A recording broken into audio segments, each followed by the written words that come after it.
Alhamdulillahilladzi khalaqal insan 'allamahul bayan. Asyhadu an la ilaha illallah wahdahu la syarikalah wa asyhadu anna Muhammadan 'abduhu wa rasuluh alladzi qad adal amanah wa balagha risalah wa nasahal ummah wa jahada fillahi haqqa jihadih wa sallallahu alaihi wa ala alihi wa sahbihi ajma'in. Amma ba'd. Puji syukur alhamdulillah kalawan kudrah irada Allah Subhanahu wa taala urang sadaya biasa riung mungkulung di majelis ilmu ieu anu insyaallah melalui riung mungkulung di majelis ilmu menambah keistiqomahan kita di nararaga ngawujudkeun keimanan ka Allah Subhanahu wa taala. Oge tiasa ningkatkeun pamahaman urang sadaya kana tuntunan-tuntunan dinul Islam anu janten kaluman urang sadaya. Anu kusim dipihormat para asatizah wabil khusus sahabat saya Al Ustaz Iim Imaduddin, Al Ustaz Ansor, dan seluruh dewan asatizah yang saya tidak bisa absen satu persatu. Anu kusim dipihormat, dipikacinta, dibanggakeun para santriwan santriwati. Ini luar biasa ya, kompak sekali alhamdulillah ikhwan dan akhwat. Bagaimana di tahun pelajaran baru ini semuanya sudah memulai aktivitas pembelajaran kalayan tertib, teratur sesuai dengan pedoman kurikulum yang mengikuti program Juni-Juli. Ada juga yang mengikuti program Syawal sahabat. Pendidikan Juni-Juli saja. Juni-Juli ini tahun aja baru. Sahubungan sareng eta tangtos tema sareng kajian urang dina kesempatan saya mengangkat tema terkait dengan isu pendidikan Jamiah Persatuan Islam. Para bapak, ibu, asatidatul kiram dan santriwan santriwati rahimakumullah. Anu kahiji pami urang ningali dina moto pendidikan pesantren Persatuan Islam itu mengambil motonya itu dari Al-Qur'an surah At-Taubah ayat berapa? Taubah ayat berapa adik-adik? At-Taubah ayat 122. Apa bunyinya? Wa ma kanal mu'minuna liyanfiru kafah falawla nafara min kulli firqatin ta'ifatun liyatafaqahu fid-din waliyundiru qaumahum idza raja'u la'alahum yahdharun. Ada yang hafal ayat ini? Ada yang hafal enggak? Kalau yang hafal dikasih hadiah. Kayaknya malu ya, padahal hafal insya Allah. Atau memang nggak hafal? Harus dihafal ya ayat ini. Karena ini salah satu dari ayat yang jadi landasan filosofis, landasan ideologis dina gerakan pendidikan pesantren Persatuan Islam. Karena ada dua ayat dina Al-Qur'an teh anu sok dijantenkeun landasan filosofis ideologis pendidikan. Nu kahiji biasana surah Al-Mujadilah ayat ke-11. Naon kalimatna atau bunyina redaksina Mujadilah ayat 11? Yarfa'illahu alladhina amanu minkum walladhina utul ilma darajat. Allah mengangkat derajat orang-orang yang beriman dan diberi ilmu beberapa derajat di atas orang lain yang tidak beriman, tidak berilmu. atau beriman saja tapi tanpa ilmu, tapi ilmu saja tapi tidak beriman. Yang kedua surah Al-Mujadilah, surah At-Taubah 122. Wa makanal mu'minuna, tidaklah patut orang-orang mukmin itu lianfiru kafah, semuanya berlomba-lomba pergi ke medan perang. Falaula nafara min kulli firqatin minhum ta'ifatun liyatafaqahu fiddin. Tapi hendaklah ada dari tiap kelompok itu satu golongan di antara mereka yang memfokuskan diri tafaqquh fiddin, mendalami agama. Nah, inilah yang kemudian dijadikan moto pendidikan kita, yaitu moto naon? Tafaqquh fiddin. Apa arti tafaqquh fiddin? Paham dalam agama. Paham dalam agama itulah kunci daripada kebahagiaan, kesuksesan, kejayaan di dunia dan di akhirat. Maka tidak ada karunia yang terbesar bagi seorang manusia yang beriman kepada Allah setelah iman kecuali ilmu. Tafaqquh fiddin. Makanya kenapa Rasulullah mengatakan may yuridillahu bihi khairan yufaqihu fiddin. Saha jalma nu ku Allah rek ditakdirkeun jadi orang anu hade, akan diberi kebaikan oleh Allah. Pasti ku Allah cirina naon? Dipahamkeun dina agama. Tafaqquh fiddin. Maka siapa yang tafaqquh fiddin itu ciri Allah memberikan kebaikan pada orang tersebut. Maka doa Rasulullah kepada Ibnu Abbas adalah apa?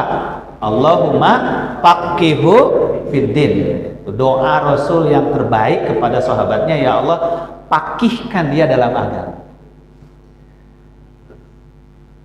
Pakih atau paham, tapakuh, memahami agama itu tidak mungkin dengan sendirinya, dengan tiba-tiba.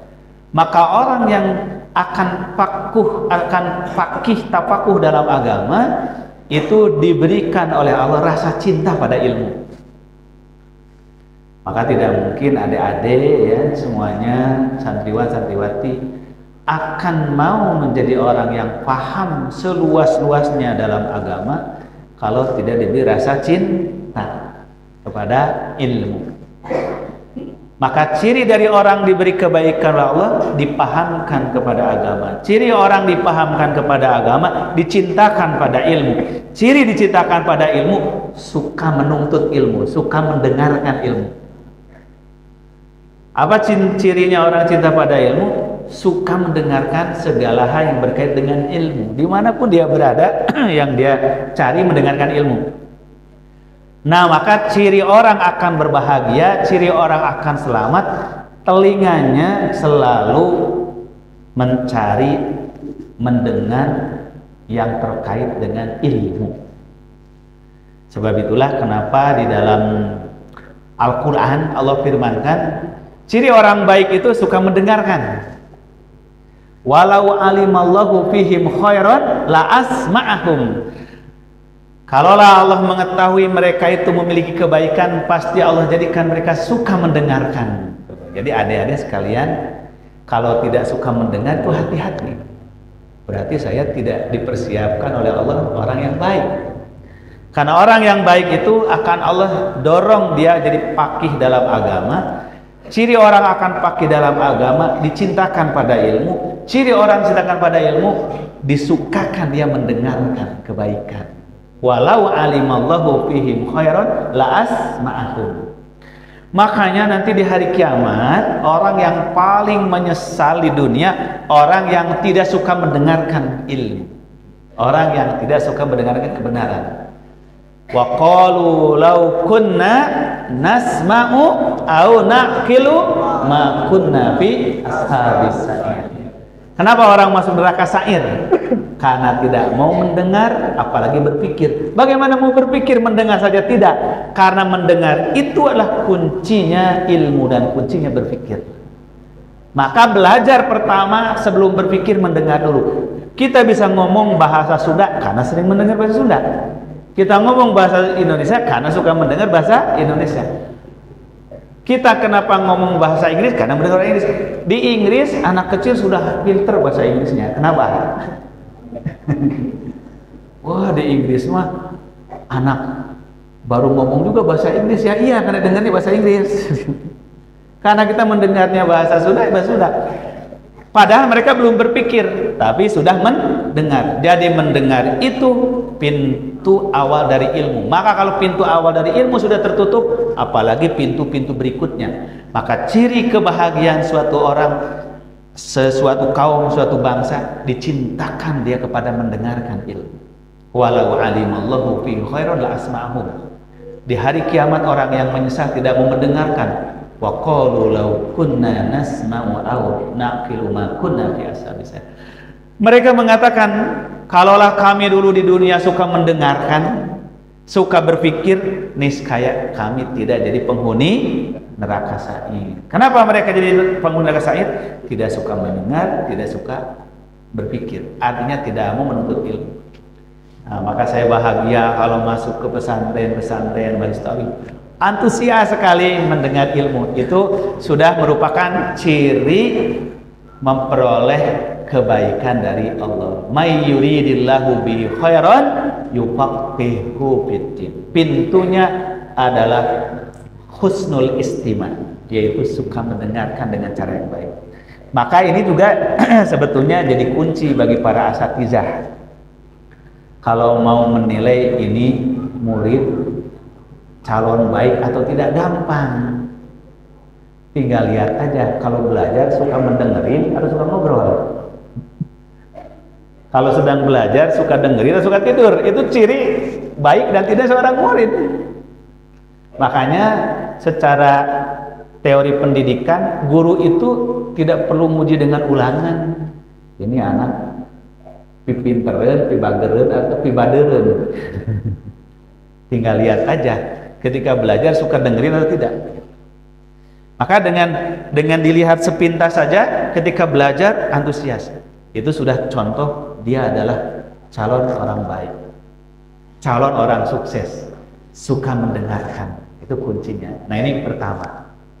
Nah, maka kenapa moto kita di pendidikan kita ini lebih menggunakan surah At-Taubah 122, tafaqquh fiddin. Karena itulah janji dari Rasulullah, orang yang akan diberikan kebaikan oleh Allah di dunia dan akhirat, yaitu tafaqquh fiddin. Ciri tafaqquh fiddin, cinta pada ilmu. Ciri cinta pada ilmu, mau mendengarkan.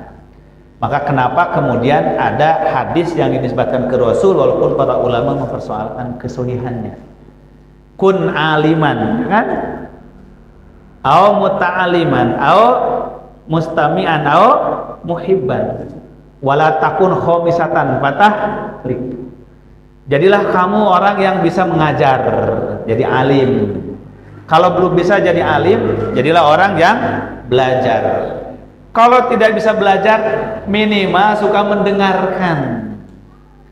Kalau mendengarkan juga tidak sempat atau tidak bisa karena telinganya bermasalah, maka minimal mencintai. Jangan jadi yang kelima. Ngajar tuh bisa, belajar gengsi, resep oge henteu, ngadengekeun tara, cilaka eta mah gitu. Nah, jadi makanya pintu kebaikan itu orang husnul istima', suka mendengar.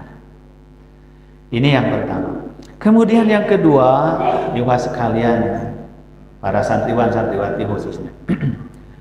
Pendidikan itu tidak mungkin bisa merubah bahan atau kualitas seseorang manusia. Jadi yang belajar itu bukan hanya santri belajar di kelas, tapi semua kaum muslimin, semua manusia itu pada hakikatnya belajar. Maka belajar itu tidak bisa merubah kualitas manusia dari A menjadi B, dari B menjadi C, atau bahasa hadisnya dari emas, dari perak menjadi emas, dari besi menjadi perak, tidak. Tapi pendidikan itu bagaimana memaksimalkan potensi yang dimiliki manusia menjadi kekuatan dan bisa dimanfaatkan secara maksimal. Nah, itu pendidikan. Nah, maka yang kedua, filosofi pendidikan itu disabdakan oleh Rasulullah SAW dalam sebuah hadis riwayat Imam Muslim. Sabda Rasulullah, "An-nasu ma'adinun kama'adinidz dzahabi wal fiddah. Khiyaruhum fil jahiliyah, khiyaruhum fil Islam." Manusia itu, sabda Rasulullah, ma'adin adalah bahan tambang, bahan galian. Jadi manusia ini kata Rasul laksana bahan tambang, laksana bahan galian. Adik-adik, kalau tanah itu digali, ya, potensinya beda-beda. Ada yang hanya tanah saja, ada yang pasir, ada yang batu, ada yang batu berharga, batu mulia, logam mulia. Ada yang di dalam tanah itu emas, perak, besi, perunggu, sampai intan, berlian ada itu di tanah. Itu subhanallah, tanah itu beda-beda isinya. Nah, saudara-saudara, manusia itu seperti tanah. Ada yang potensinya itu bahan bakunya itu pi emasen, aya nu bahan bakuna pi perakeun, aya nu bahan bakuna pi perunggueun, aya nu bahan bakuna pi beusieun. Moal bisa anu tanah bahan bakuna teh pi beusieun dijikeun emas moal tiasa. Moal bisa anu bahan bakuna teh piperakeun jadi emas moal tiasa. Maka besi tetap jadi besi, perunggu tetap jadi perunggu, perak tetap jadi perak, emas jadi emas. Tapi diolah kumaha besinya benar-benar jadi batang besi. Kan ketika belum diolah mah hanya biji besi. Perak ketika belum diolah mah hanya biji perak. Emas ketika belum diolah mah biji perak, biji emas. Mual biasa jadi perhiasan. Tapi dia jadi perhiasan emas, perhiasan perak, itu karena telah diolah.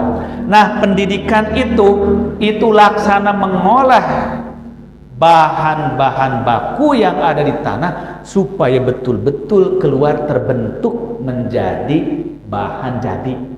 Jadi bahan baku menjadi bahan jadi. Besi ketika dia masih berupa tanah, butiran, bisa nggak dipakai membangun? Biasa tuh. Emas ketika masih bahan baku di tanah bercampur belum dipisahkan, biasa tuh jadi kalung, jadi cincin, biasa. Tapi ya jadi cincin, jadi kalung, jadi perhiasan ketika telah diolah. Nah, pendidikan itu mengolah bahan baku menjadi bahan jadi. Maka manusia ini semuanya memiliki bahan baku yang hebat, kata Rasulullah. An-nasu ma'adinun, ari manusia teh seperti bahan bakunya pertambangan. Aya nu bahan bakuna pi perakeun, aya nu bahan bakuna pi maseun. Khiyaruhum fil jahiliyah, khiyaruhum fil Islam. Maka lamun di jahiliyah na we geus hebat, komo ketika masuk Islam makin hebat. Maka kenapa Umar hebat? Sabab can asup Islam geus hebat Umar mah. Tuh gitu. Jadi Umar teh jadi pemberani teh nalika masuk Islam atau sejak sebelum Islam? Dari sebelum Islam. Khalid bin Walid itu pemberaninya, tangkasnya, hebatnya setelah masuk Islam atau sejak sebelum masuk Islam? Sejak sebelum masuk Islam. Begitu masuk Islam makin hebat. Kenapa? Keberaniannya, ketangkasannya, kepahlawannya diterpa oleh pendidikan Islam, maka dia dibentuk menjadi pribadi yang hebat dalam kebenaran. Maka potensi dalam dirinya yang pemberani mendapat sentuhan Islam, semakin pemberani, dan pemberaninya jadi terbentuk karena Allah. Pemberaninya terbentuk berjihad di jalan Allah. Pemberanian terbentuk panglima perang karena Allah. Jadilah Saifullah al-Maslul, pedang Allah yang terbunuh. Sebelum masuk Islam juga udah hebat. Maka khiyaruhum fil jahiliyah, khiyaruhum fil Islam. Begitu seterusnya. Jadi setiap orang itu telah diberi potensi oleh Allah, maka untuk munculnya potensi itu menjadi sebenar-benar kekuatan. Nah, di antara bahan baku, potensi itu bahan baku. Sedangkan pendidikan prosesnya untuk melahirkan bahan jadi. Maka setiap orang telah diberikan oleh Allah adalah potensi perak dan potensi emas. Nah, maka kewajiban kita, adik-adik, santriwan-santriwati, temukanlah potensi diri kita. Apakah kita ini potensi emas atau potensi perak? Maka pendidikan bukan merubah emas menjadi perak, bukan merubah perak menjadi emas, tapi bagaimana bahan baku perak menjadi perak yang sebenarnya, bahan baku emas menjadi emas yang sebenarnya.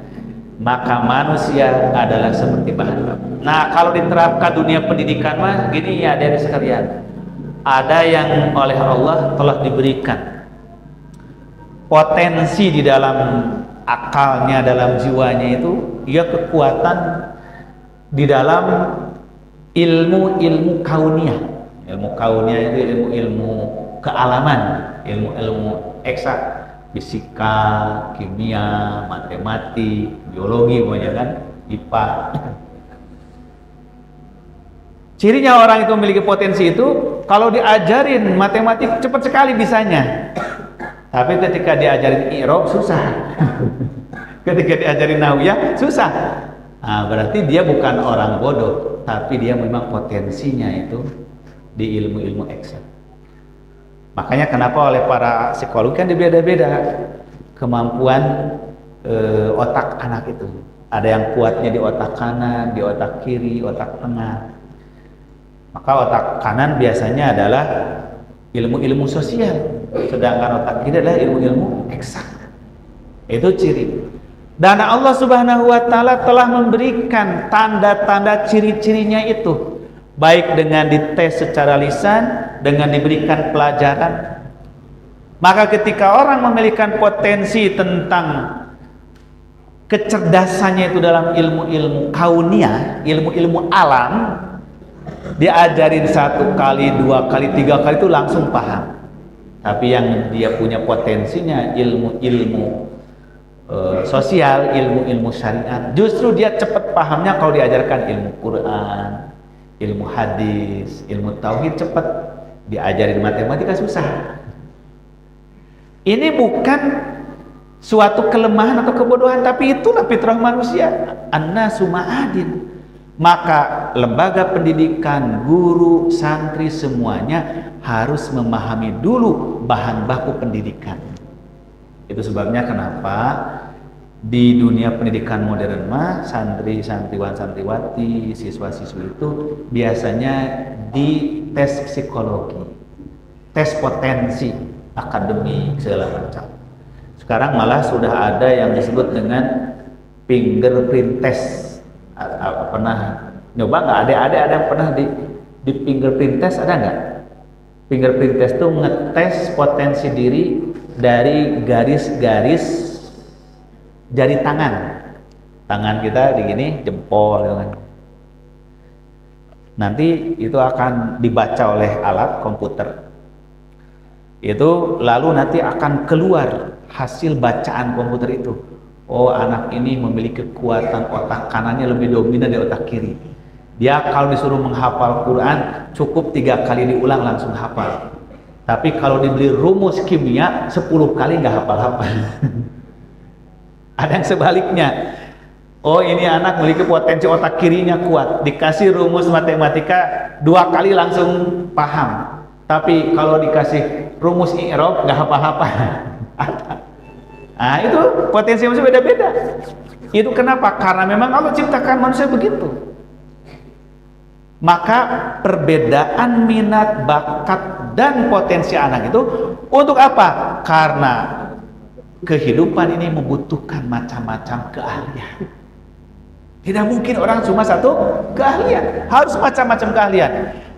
Tidak bisa kehidupan manusia, peradabannya maju, teknologinya berkembang kalau cuma satu keahlian. Nah, maka banyak sekolah yang sudah menerapkan metode fingerprint. Itu yang pertama kali menemukan Yahudi, Israel itu kan. Makanya sekarang itu sistem jari itu, sidik jari itu digunakan di seluruh dunia. Bukan hanya di dunia pendidikan, tapi sekarang itu kita mau masuk bandara, ya kan? Bahkan sekarang di kantor, di sekolah pun ASN guru-guru kalau absennya pakai apa? Fingerprint test. Kenapa pakai fingerprint? Pakai fingerprint. Sebab sidik jari manusia ternyata nggak ada yang sama. Kalau tanda tangan bisa ditiru, betul nggak? Tanda tangan bisa ditiru, pura-pura absen ditandatangani sama temennya, tolong saya tanda tangani, ditiru tanda tangannya. Tapi kalau cap jempol, sidik jari manusia nggak bisa ditiru, semuanya beda. Inilah keagungan Allah Subhanahu wa Ta'ala menciptakan manusia berbeda potensi akalnya, berbeda sidik jarinya. Dan perbedaan sidik jari ini salah satu dari kemukjizatan yang Allah berikan kepada Nabi Muhammad lewat Al-Quran.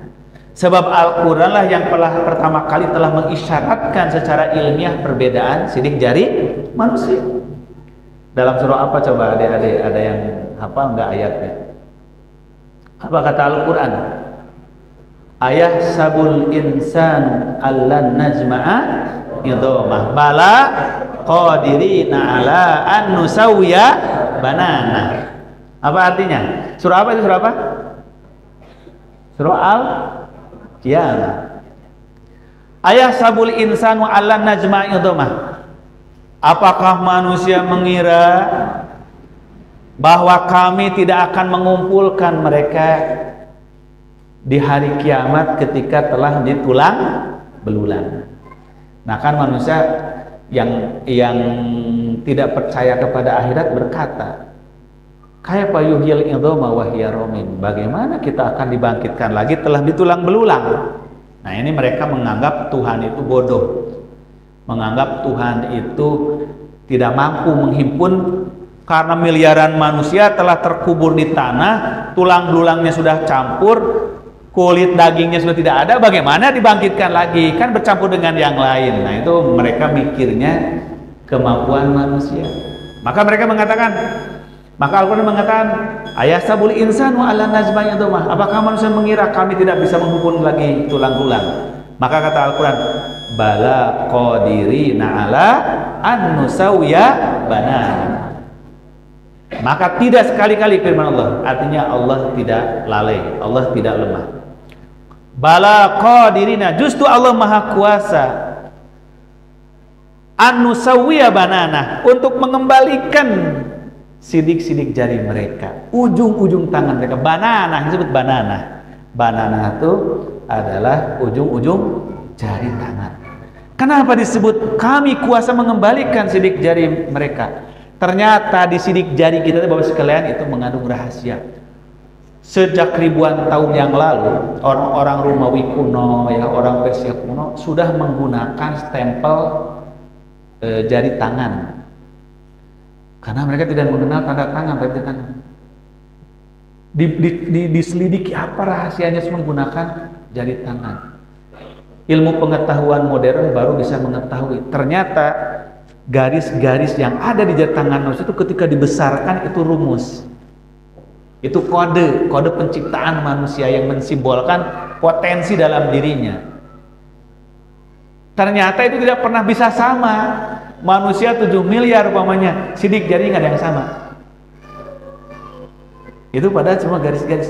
Maka kalau bahasa kasarnya, lamun aranjeun teu percaya, rek dihudangkeun deui tina kubur, dihirupkeun di alam akhirat, di alam baka, bawa tah gambar sidik jari leungeun aranjeun di dunia wawatan. Oke, pariksa lagi di akhirat. Akurkeun deui kayak gitu. Itu masih akur. Subhanallah. Ini tantangan Al-Quran kepada orang yang tidak percaya tentang kebangkitan hari akhirat. Ini menunjukkan kebangkitan akhirat itu betul-betul kebangkitan fisik. Nah, ini berbeda dengan pemahaman kaum filosof yang tidak meyakini kebangkitan jasad. Kalau kebangkitan jasad berarti maut deui cenah gitu cuman. Kan jasad mah ada hancur, berarti kalau bangkit hancur lagi. Padahal Allah Maha Kuasa menciptakan jasad baru yang tidak terpengaruh oleh hukum duniawi. Makanya Allah telah contohkan, kalau nggak percaya itu bisa Allah hidupkan Ashabul Kahfi selama 309 tahun. Tidak rusak jasadnya, utuh. Karena yang bikin rusak jasad itu karena Allah menerapkan hukum apa? Hukum penguraian di dunia, di mana materi lama-lama akan menyusut dan hancur. Tapi kalau Allah cabut hukum itu, tidak akan hancur. Buktinya Ashabul Kahfi 309 tahun. Buktinya Nabi Uzair 100 tahun. Nah, kalau di dunia saja masih bisa, apalagi di akhirat yang sudah tidak ada hukum dunia. Maka firman Allah, kalau kalian tidak percaya akan dibangkitkan lagi di hari kiamat dengan tulang belulang kalian, bawa tuh sidik jari kalian di dunia, cek. Nah, daftarin aja tuh ke polisi, cek itu sidik jari, bawa. Nanti kalau di akhirat dicek lagi masih sama. Subhanallah. Ini gambaran keajaiban dalam sidik jari. Nah, dahulu di masa Rasulullah SAW, sidik jari atau sidik jari kaki itu juga sudah dipakai oleh para qaib. Qaib ini ahli menebak nasab dengan melihat garis-garis tangan atau jari. Kalau sama, oh ini masih keturunannya. Jadi ketika Rasulullah mengangkat anak, yaitu Zaid bin Harisah. Lalu Zaid bin Harisah itu dinikahkan kepada Ummu Aiman. Jadi pemuda dinikahkan ke orang tua. Kalau Ummu Aiman dulu pengasuh Rasulullah, dinikahkan ke anak angkatnya. Zaid bin Harisah sebelum dinikahkan kepada siapa? Sebelum dinikahkan kepada Zainab binti Jahsin. Maka lahirlah Usama bin Zaid. Usama bin Zaid ini putranya Zaid bin Harisah dari siapa? Dari Ummu Aiman. Nah, Ummu Aiman itu dulunya adalah seorang budak. Maka orang-orang musyrik Quraisy menuduh, Zaid mah bukan Usamah mah bukan anaknya Zaid, itu mah kan dulu ibunya mantan budak, mungkin dari hasil pelacuran. Nah, itu fitnah mereka kepada siapa? Kepada Usamah bin Zaid. Maka Rasulullah merasa mengganjal hatinya. Suatu saat ada seorang qaib, ahli melihat garis tangan dan garis kaki, masuk ke rumah Rasulullah di musim dingin. Zaid dengan Usamah sedang tertidur di rumah Rasulullah, badannya diselimutin, yang muncul cuma kaki mereka. Maka si qaib ini melihat.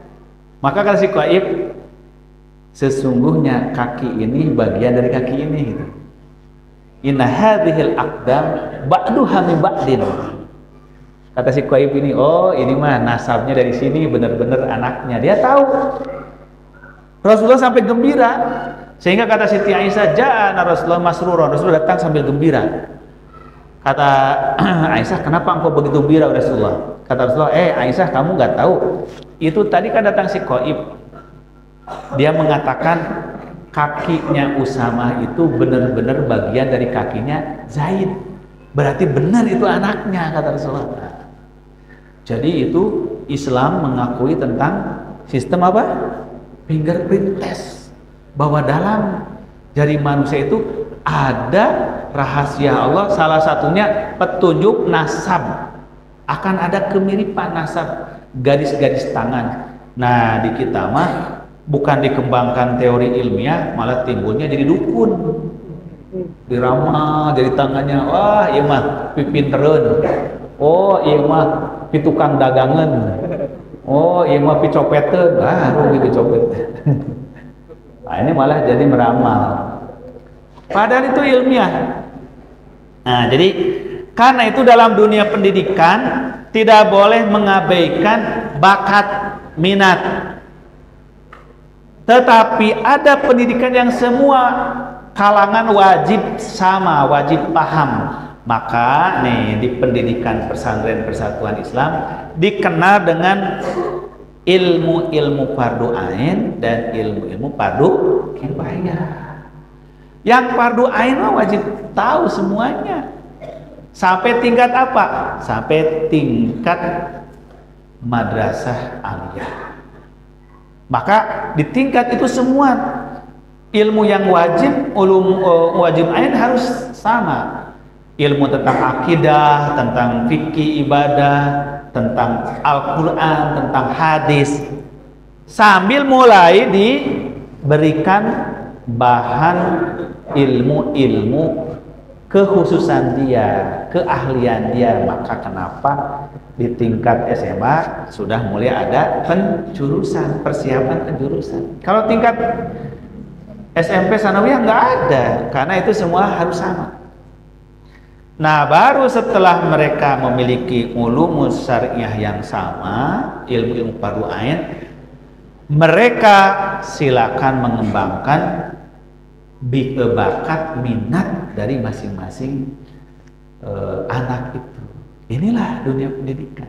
Nah, makanya pendidikan bukan untuk merubah besi menjadi emas, bukan merubah perak menjadi emas, tapi bagaimana bahan baku besi itu betul-betul jadi besi yang sebenarnya, bahan baku perak itu betul-betul perak yang sebenarnya, bahan baku emas itu betul-betul emas yang sebenarnya, sehingga dia bisa berfungsi berguna yang semaksimal mungkin. Nah, ini yang kedua tentang prinsip dan filosofi pendidikan. Kemudian yang ketiga, pendidikan juga digambarkan, diibaratkan di dalam teori para ahli pendidikan Islam itu seperti menanam pohon. Makanya kenapa tarbiyah diartikan sebagai apa? Tarbiyah itu insya'u syai'i halan fahalan ila an yatimma nitajuhu, yaitu tahap menumbuhkan sesuatu dari satu keadaan kepada keadaan yang lain sampai sempurna pertumbuhannya itu pohon. Maka pendidikan lebih digambarkan sebagai menanam pohon. Kalau bibitnya itu cabai, pasti pohon itu jadi cabai. Nggak bisa dipaksakan bibitnya pohon cabai pengen jadi pohon tomat. Kalau bahan bijinya tomat, maka dia akan tumbuh jadi tomat dan akan berbuah tomat. Maka tugas seorang pendidik adalah mengetahui bahan baku dari muridnya. Ini bibitnya pitomaten atau picabeun. Jangan bibitnya pitomaten dipaksa jadi cabai, akhirnya jadi cabai henteu tomat henteu. Nah, ini yang bahaya. Jadi namanya itu jadi bangtut kan gitu. Maka salah satu yang sulit di dunia pendidikan adalah mengetahui dari bahan baku si santri itu. Nah, Rasulullah itu subhanallah, salah satu kehebatan Rasulullah itu kemampuan memahami potensi dari para sahabatnya. Maka ada sahabat yang sejak awal sudah bersama Rasulullah memeluk Islam, jasanya besar pada Islam, tapi Rasulullah tidak memberi sedikit pun kepada sahabat ini kesempatan untuk jadi panglima, jadi pemimpin perang, jadi komandan, jadi prajurit aja terus, dan tidak pernah memberikan posisi apapun jabatan kepada beliau, kepada sahabat. Ada orang baru masuk Islam seperti Khalid bin Walid, Amr bin As, langsung diangkat jadi panglima perang. Sampai suatu saat Abu Dar ini ngeluh, kenapa kok sikap Rasulullah begitu kepada dia? Sehingga kata Abu Dar, ya Rasulullah istakmilni, wa Rasulullah angkatlah aku, punya kedudukan apa kek, yang lain sudah angkat-angkat. Rasulullah malah berkata kepada siapa? Kepada Abu Dar, ya Abu Dar, wallahi inni ubhibuka, innaka dhaifun. Aku ini mencintai kamu, kata Rasulullah. Kamu itu orang yang lemah. Maka jangan sekali-kali kamu ini memegang amanah kepemimpinan walaupun hanya untuk 2 orang, kata Rasulullah. Kepada siapa? Kepada Abu Dar. Maka kata Rasulullah, innaha la amanatun wa innaha hizun wa nadamatun yaumal qiyamah. Wahai Abu Dar, sesungguhnya kepemimpinan amanah. Dia akan menjadi beban, akan menjadi penyesalan dan kehinaan kamu di hari kiamat.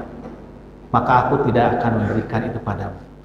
Abu Dar ini sangat terkenal orang yang sangat saleh, sangat kuat sekali ibadahnya. Tapi Rasulullah tidak pernah mau memberikan jabatan apa. Tetapi ke Khalid bin Walid itu sering melakukan kesalahan. Bahkan Khalid bin Walid ini sebahagian ada yang mengatakan ahli sejarah, kalau ngimamin juga baca surahnya Qul huwallahu terus. Karena hafalannya sedikit. Sampai pernah dilaporkan ke Rasulullah, wahai Rasulullah, saya diimami sama si fulan, panglima pasukan, itu kalau sholat selalu Qul huwallahu. Hanya dipanggil oleh Rasulullah. Kenapa kamu kalau mengimami Qul huwallahu terus? Kata sahabat itu, nama riwayat itu Khalid, katanya, inni wallahu la uhibbuha, karena aku mencintai surah itu. Qul huwallahu ahad, itu surah tauhid. Maka aku membaca surah apapun di rakaat pertama, keduanya Qul huwallahu. Alasannya sangat mencintai, padahal mungkin cuma itu yang hafalnya. Maka apa kata Rasulullah? Hubbuka iyyahu yudkhilukal jannah. Kalau alasannya benar mencintai ayat itu, maka kecintaan itu akan menghantarkan kamu ke surga. Jadi Rasulullah menerima aja alasan orang, tidak pernah mengingkari alasan orang. Maka Rasulullah ada orang yang sangat memahami. Sebab itu ketika Rasulullah SAW sering berkomunikasi dengan orang-orang Yahudi, di mana mereka menggunakan kitab suci mereka itu dalam bahasa Ibrani dan bahasa Syriani, bahasa Yahudi tua. Maka Rasulullah melihat siapa sahabat yang paling pandai dalam ilmu bahasa. Dia ambillah Zaid bin Sabit. Maka Zaid bin Sabit pemuda yang sangat cepat mempelajari bahasa asing. Kata Rasulullah, Zaid, pelajarilah bahasa Ibrani ini biar aku bisa mengetahui isi kitab Taurat itu. Maka Zaid diperintah Rasulullah mempelajari bahasa Ibrani 40 hari bisa, subhanallah. Nah, jadi itu pandainya Rasulullah memilih sahabat. Ya, berdasarkan ke potensinya. Maka dari semua sahabat yang banyak itu potensinya beda-beda. Dan dengan Islam itu difasilitasi, maka jadilah dengan Islam itu mereka menjadi pemimpin-pemimpin umat, bahkan pemimpin bangsa dalam segala hal, dalam kepahlawanan, dalam ekonomi, dalam ilmu pengetahuan, dalam ilmu bahasa, dalam kepemimpinan, di dalam peperangan. Itu para sahabat memiliki keahlian yang berbeda. Bahkan Rasulullah SAW itu adalah orang yang paling paham tentang psikologi pendidikan. Maka prinsip-prinsip pendidikan itu ada dalam praktek Rasulullah dengan para sahabat. Saya ingin memberi contoh ya, bagaimana Rasulullah itu kalau dalam mendidik itu mendahulukan dengan pendekatan hati, pendekatan qalbu. Maka Rasulullah bukan hanya mengajari sahabat tapi mendoakan.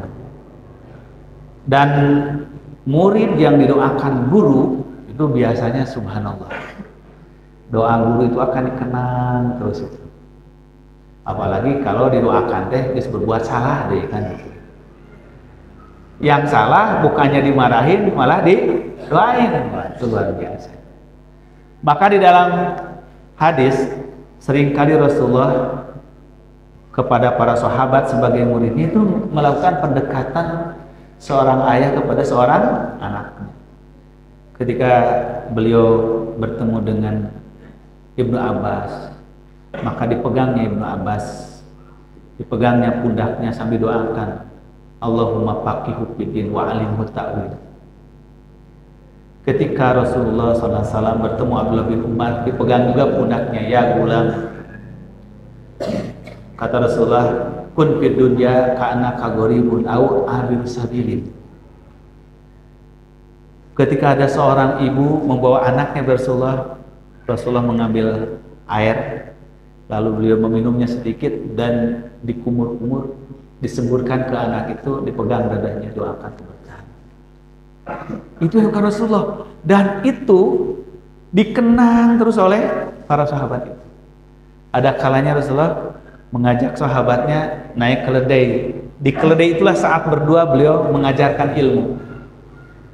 Ada kisah yang sangat terkenal, Rasulullah membonceng siapa? Membonceng Mu'adz bin Jabal.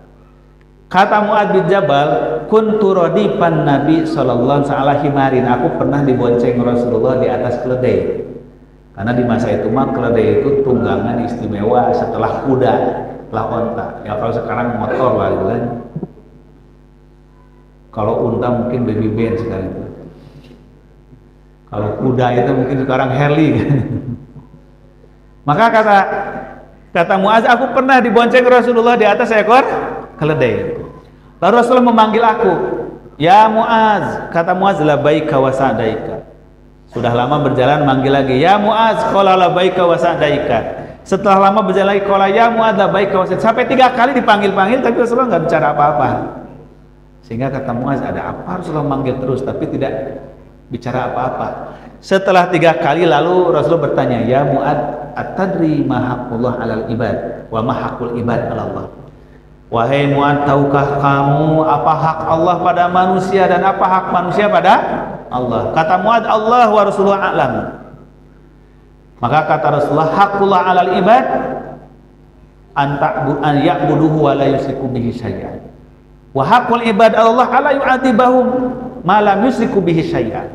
Hak Allah dari manusia diibadahi tanpa disekutukan. Hak manusia dari Allah tidak diazab selama tidak berbuat syirik. Lalu Rasul mengatakan, ya Mu'ad, man kana akhiru kalamihi la ilaha illallah dakhalal jannah. Wahai Mu'ad, siapa orang yang di akhir hidupnya mengatakan la ilaha illallah, pasti masuk surga. Apa kata Mu'ad? Ya Rasulullah, afala ubasyirun nas. Wahai Rasulullah, bolehkah aku sebarluaskan ilmu ini kepada manusia? Apa kata Rasulullah? La, jangan. Rasul mengajarkan ilmu itu kepada Mu'az, tapi kata Mu'ad, boleh nggak aku beritahu kepada orang lain? Kata Nabi, jangan. Payat takilu, nanti manusia salah paham, tawakal pada kata-kata itu. Oh, berarti yang penting nanti aja akhir hidup la ilaha illallah, masuk surga. Maka dari hadis ini diambil pelajaran oleh para ulama. Imam Bukhari dalam Kitabul Ilmi menerangkan tentang seorang guru mengajarkan ilmu tertentu melihat siapa muridnya. Tidak boleh setiap ilmu diajarkan sembarang orang. Nah, itu sebabnya kenapa sekarang sekolah jadi berjenjang, bertahap. Itu pelaksanaan dari hadis itu, bahwa ilmu itu ada jenjangnya, ada tahapannya. Tidak boleh sembarang orang disamakan ilmunya. Mu'ad baru mengajarkan hadis itu setelah dia sakit keras mau meninggal, dikumpulkan keluarganya. Aku mendengar Rasul bersabda ketika aku dibonceng, aku takut termasuk orang yang menyembunyikan ilmu, yaitu siapa yang mengatakan la ilaha illallah sebelum akhir hayatnya itu masuk surga. Tapi jangan sembarang diajarkan, karena orang bisa salah paham. Nah, karena orang ini kan belajar agama, ada yang benar-benar paham, ada yang setengah paham, ada yang salah paham, ada yang pahamnya salah, ada juga yang udah pahamnya salah dipertahankan terus, kayak Panji Gumilang kan itu. Nah, udah tahu salah, pertahankan, malah ngegugat orang yang mengingatkannya. Nah, jadi Rasulullah mengatakan jangan, nanti orang salah paham. Ayat takilu. Ini artinya apa? Ternyata Rasulullah memilah para muridnya dalam mengajar. Maka tidak heran kalau terkadang ada satu hadis diketahui satu sahabat itu yang lain. Karena perbedaan pergaulan dengan Rasulullah. Ini dalam mempraktekkan perbedaan kualitas murid tadi. Begitu pula Rasulullah SAW, beliau pandai sekali menerapkan metode reward and punishment. Siapa yang perlu diberi penghargaan, siapa yang perlu ditegur. Beliau terkadang sangat toleran memaafkan kesalahan sahabat, walaupun begitu itu kesalahan besar. Tapi ada kalanya beliau sangat streng menegur orang yang salah. Itu ternyata karena beda kasusnya, beda orangnya. Ini kepahaman Rasulullah tentang perbedaan kualitas di kalangan para sahabat. Umpamanya ikhwata iman sekalian, hadis yang sangat terkenal ini jadi ikhtilaf fikih. Apakah kalau kita masuk ke masjid dapat imam sedang ruku, kita ikut ruku, sudah rakaat atau belum? Kan itu ya. Ada nggak ikhtilaf itu? Ada kan? Ada orang yang masuk ke masjid dapat ruku dengan imam tidak diulang 1 rakaat, ada nggak? Ada, karena dianggap sudah dapat rakaat. Itu karena ada hadis yang menimbulkan perbedaan penafsiran. Suatu saat Rasulullah sedang sholat, Rasul sedang sholat, tidak disebutkan sholat maghrib, isya, subuh atau apa, pokoknya sedang sholat. Lalu datanglah seorang sahabat tergesa-gesa masuk masjid, karena dia pakai terompah masuk masjid, jadi bunyi ketoprak. Masuk ke dalam masjid. Begitu sampai di pintu masjid, lihat Rasulullah sedang imamin, pas takbir mau ruku, Allahu Akbar ruku. Maka sahabat ini takbir di pintu masjid, Allahu Akbar, langsung ruku, berjalan masuk ke depan. Sambil ruku masuk ke depan, langsung nyelinap di sela-sela saf untuk tidak nubruk bujur jamaah depan. Tapi langsung nyelip masuk. Karena rukunya selalu lama. Kalau kita mah nggak keburu, baru gini udah bangkit duluan kan. Masuk ke dalam, selesai sholat, Rasulullah SAW berdiri bertanya, kata Nabi, siapa yang tadi berisik masuk ke dalam saf lagi sholat? Tidak ada yang mau jawab tuh. Sampai 3 kali ditanya siapa, kata Nabi. Akhirnya setelah 3 kali bertanya, baru sahabat itu berdiri. Saya wahai Rasulullah, ana ya Rasulullah. Ternyata itu namanya siapa? Abu Bakar. Saya Rasulullah. Apa kata Rasulullah? Zadakallahu hirson wala ta'ud. Sahabat itu 3 kali ditanya nggak jawab karena takut dimarahin. Tapi ketika dia ngaku saya wahai Rasulullah, Rasulullah marah apa tidak? Tidak, justru muji. Kata Rasulullah, zadakallahu hirson wala ta'ud.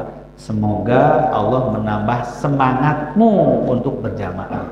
Nah, baru ditegur, tapi jangan diulang lagi ya, kata Rasulullah. Ini gambaran bahwa memuji, menghargai, memberikan hadiah kebaikan didahulukan daripada menegur kesalahan, daripada menyangsi kesalahan. Nah, kita tuh terkadang suka mendahulukan menyangsi kesalahannya, menghukum kesalahan daripada memberi penghargaan. Makanya kalau yang rajin ke sekolah tepat waktu itu jarang dipersoalkan sama ustadznya. Tapi yang sering persoalan itu yang sering terlambat. Kalau terlambat baru rame. Padahal yang duluan juga harus diberi penghargaan. Nah, jadi ini cara mengapresiasi kebaikan dan menghukum keburukan. Itu Rasulullah. Nah, kita terkadang melihat suatu kasus di masa Nabi itu dari perspektif fikih saja, bukan dari perspektif pendidikan. Perspektif fikih, bukan perspektif pendidikan. Padahal Rasulullah ini diutus oleh Allah sebagai murabbi, sebagai pendidik, sebagai dai. Maka perspektifnya harus banyak dilihat dari dai. Makanya hadis tadi, hadis Abu Bakar, ramenya di perdebatan fikih. Ustaz, jadi kalau begitu itu kita sudah dapat rakaat belum? Bukan itu. Karena Rasulullah tidak nyuruh nambah rakaat. Ketika Rasulullah mengatakan siapa yang tadi berisik? Saya Rasulullah. Apakah Rasulullah menyuruh menambah rakaat? Tidak. Tapi tidak juga ada keterangan Rasulullah tidak orang itu tidak nambah, tidak juga keterangan, sama-sama tidak ada keterangan. Nah, makanya kenapa terjadi ikhtilaf. Jadilah kalau fikih mah suka ikhtilaf begitu. Ikhtilaf fikih. Ikhtilaf fikih ini juga bagian daripada cara Islam mengajarkan kecerdasan umatnya. Maka dengan ada ikhtilaf dalam fikih ini mendorong agar para santri, para pelajar, kalau di masa Nabi, para sahabat, umat Nabi itu juga cerdas cara memahami petunjuk Rasulullah. Nah, maka kenapa di dunia pendidikan harus banyak berdiskusi? Dari diskusi pasti banyak ikhtilaf. Yang diharamkan dalam Islam itu adalah penyelewengan, inhiraf, penyimpangan. Nah, maka adik-adik sekalian harus memahami. Berbeda pendapat, berbeda pemikiran, pemahaman di dunia ilmu, dunia akademik itu suatu keharusan untuk mengembangkan kecerdasan. Tidak mungkin akan cerdas, akan kritis kalau tidak belajar berbeda pendapat. Tetapi yang diharamkan dalam Islam ini adalah inhiraf, penyimpangan, penyelewengan. Nah, terkadang antara ikhtilaf dengan inhiraf itu orang tidak bisa membedakan, menganggap sama. Kalau ikhtilaf ini adalah perbedaan yang muncul karena penafsiran atau interpretasi terhadap satu dalil yang disepakati kesahihannya, kebenarannya. Tapi beda cara menafsirkan atau cara menginterpretasi, memahamkan. Contohnya barusan saja saya mau masuk ke sini, mau sholat maghrib, tapi Bu Hajah Tutin sudah nyiapin makan. Makan dulu apa sholat dulu? Makan dulu apa sholat dulu? Saya makan dulu. Karena kata hadis, idza quddimal asya fabda'u bihi qabla an tushol maghrib. Dalam hadis Nabi yang sahih dikatakan, kalau makan malam sudah dihidangkan, maka makan dulu. Fabda'u bihi, fi'il amr, fabda'u bihi qabla an tushol maghrib, sebelum sholat maghrib. Tapi di dunia fikih itu jadi perdebatan yang ramai. Kata hadis Nabi, kalau makan malam sudah disiapkan, datang sholat maghrib harus makan dulu sebelum sholat maghrib. Karena itu fi'il amr, berarti fi'il itu wajib, amr di situ. Jadi makan itu wajib. Pertanyaannya bagaimana kalau saya sholat dulu? Maka timbul pemahaman kalangan mazhab Dzahiriyah, siapa yang sholat dulu padahal makanan sudah dihidangkan, tidak sah sholatnya. Harus makan dulu. Jadi kalau adik-adik makanannya udah siap ya, makan maghrib, lalu adzan di masjid, sholat dulu nanti aja makan habis sholat. Tidak sah, harus makan dulu. Ini madhab apa? Madhab Dzahiri. Kenapa? Karena fi'il amr, fabda'u bihi, dahulukan makan. Itu melihat dari redaksi hadis. Tapi sebagian ulama tidak mudah menerima itu. Nanti dulu, masa dahulukan makan daripada sholat? Lihat hadis itu. Maka muncullah penafsiran yang kedua. Kata penafsiran yang kedua, itu Rasulullah memerintahkan makan dulu di situ karena orang sedang berpuasa. Jadi dia lapar. Maka makan takjil, menyegerakan berbuka puasa harus didahulukan daripada sholat, bukan sembarang sholat. Kenapa? Itu dalilnya hanya maghrib, bukan isya, bukan duhur, bukan subuh. Nah, kan sudah dua tuh penafsiran. Di satu hadis sudah dua penafsiran. Datang lagi penafsiran yang ketiga, kata ulama yang ketiga, nanti dulu, emang apa hubungannya makan dengan sholat? Kan makan itu bukan rukun sholat, bukan syarat sholat. Kalau yang membatalkan sholat itu, kalau meninggalkan rukun atau meninggalkan syarat. Makan bukan rukun, bukan syarat. Tapi kenapa Rasulullah menyuruh makan dulu? Ini kaitannya bukan masalah batal dan tidak batal, tapi masalah khusyuk. Jadi kalau orang sholat dulu, makanan sudah dihidangkan, sementara dia lapar, pasti tidak khusyuk. Maka orang yang tidak khusyuk sholatnya, hampa sholatnya seperti orang yang belum sholat. Sebab itulah maka bukan hanya berlaku untuk sholat maghrib, sholat duhur juga kalau lapar mah sholat makan dulu. Sholat asar juga kalau lapar makan dulu kalau sedang puasa. Maka hadis itu oleh penafsiran ketiga dibawa ke dalam konteks apa? Konteks khusyuk. Maka dalam Bulughul Maram dimasukkannya dalam bab apa? Bab al-hassi alal khusyuk di sholat, bukan arkan sholat, bukan sunnah sholat. Jadi satu hadis itu saja sudah menimbulkan tiga penafsiran. Nah, perbedaan penafsiran ini disebutlah apa?